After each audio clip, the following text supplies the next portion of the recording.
आपले जीवन दुःख मुक्त होण्याकरिता दुःख कोणत्या कर्माचं फळ आहे हे पाहावे. यासाठी आत्मपरीक्षा करून स्वतःमधील अवगुणांच्या बीजाचे उच्चाटन करणे हे मोठे साधन आहे. आणि हे साधन स्वामी महाराजांनी साक्ष ठेवून कर्म करणे यासारखे दुसरे साधन नाही. तर सर्वांना श्री स्वामी समर्थ. तर आज आपण एका ताईंचा खूप छान असा अनुभव शेअर केलेला आहे. आयुष्यामध्ये खरंच खूप अडचणी असल्यावर आपण देवाला खूप विनवण्या करतो, काहीतरी आयुष्यामध्ये चांगलं घडावं. आपण जेव्हा खूप नकारात्मक विचार करतो तेव्हा आपल्याला देवाची आठवण येते. विचाराचा डोंगर डोक्यामध्ये चालू असतो की कसं होणार. तसंच ताईंसोबत झालेलं होतं की त्यांना वाटत होतं काहीतरी करावं, महाराजांची कोणती तरी सेवा चालू करावी. फक्त विचार केला आणि 2-3 दिवसांनी अशी गोष्ट घडली की त्यांना रस्त्यावर 10 रुपयाची नोट सापडली. त्या नोटेने ताईंचं नशीब बदलून गेलं. त्यामुळे अनुभव खूपच छान आहे. तर सुरुवात करूया ताईंनी सांगितलेल्या अनुभवाला. जसं की सगळ्यांना काही ना काहीतरी अडचणी असतात, त्यातूनच काही ना काहीतरी अनुभवही मिळत असतो. तसाच त्या ताईंना एक छानसा अनुभव आलेला होता. माझ्या जीवनामध्ये खरंच खूप अडचण होती.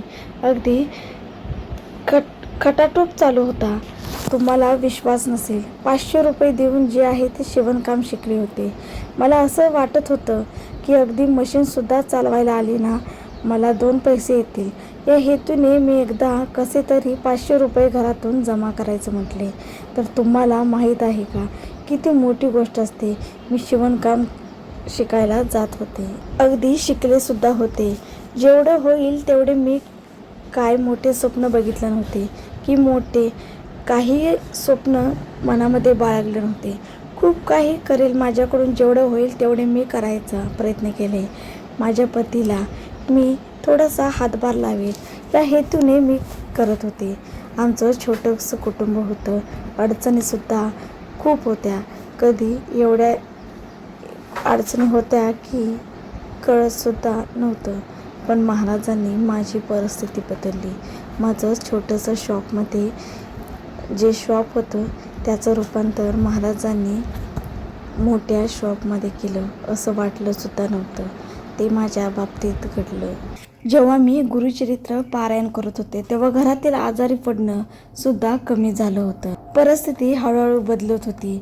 माझं छोट्याशा शॉपचं जे मोठ्या शॉपमध्ये जे रूपांतर झालं होतं ते खरंच स्वामी महाराजांची जी सेवा केली, गुरुचरित्र जे पारायण केलं, त्या पारायणमुळे माझं जे नशीब होतं ते नशीब बदललं. स्वामींनी मनातली इच्छा सगळी पूर्ण केली. म्हणतात ना, फक्त आपला देवावरती विश्वास पाहिजे. आपला जर मनापासून देवावरती जर विश्वास असेल तर आपल्या मनातली इच्छा स्वामी महाराज नक्की पूर्ण करतील. एकदा तुम्ही स्वामींवरती नक्की विश्वास ठेवून बघा. जशी ताईंची परिस्थिती स्वामींनी बदलली.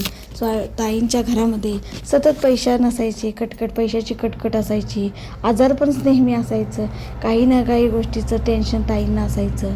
पण त्यांची परिस्थिती जी होती जशा त्या स्वामी सेवेमध्ये आल्या तसे स्वामी महाराजांनी त्यांची जी परिस्थिती होती ती परिस्थिती पूर्णपणे बदलली.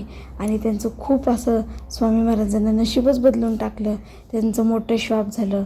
त्यांच्या घरातले जे आजारपण होते ते आजारपण पूर्णपणे नाहीसे झाले.